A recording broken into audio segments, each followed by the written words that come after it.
We can do that is by being little smart, little মুস্তাফিজের cricket ক্যারিয়ারের সবথেকে বেশি আমার উইকেট নিয়েছে। লাইভে কাটার মাস্টারকে নিয়ে কেমন মন্তব্য করলেন রোহিত শর্মা। হ্যাঁ দর্শক, বিস্তারিত পুরো ভিডিও জুড়ে। প্লে অফে টিকে থাকার লড়াইয়ে মাঠে নেমেছিল দিল্লি ক্যাপিটালস। মুম্বাই ইন্ডিয়ান্সেরও একই চ্যালেঞ্জ। গুরুত্বপূর্ণ ওই ম্যাচে বল হাতে নিয়েই উইকেট নিয়েছিলেন মুস্তাফিজুর রহমান। ফিরিয়েছিলেন মুম্বাইয়ের মারকুটে ব্যাটার রোহিত শর্মাকে। তবে রোহিত শর্মাকে আউট করার পরেই যেন ক্রিকেট পাড়ায় মুস্তাফিজের ঝড় উঠেছে।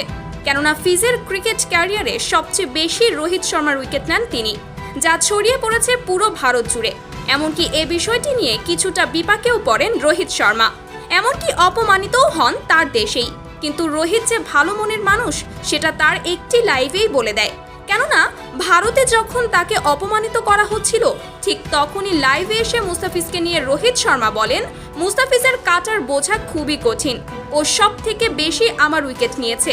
এতেই বোঝা যায় ফিজ কত বড় মাপের একজন বোলার।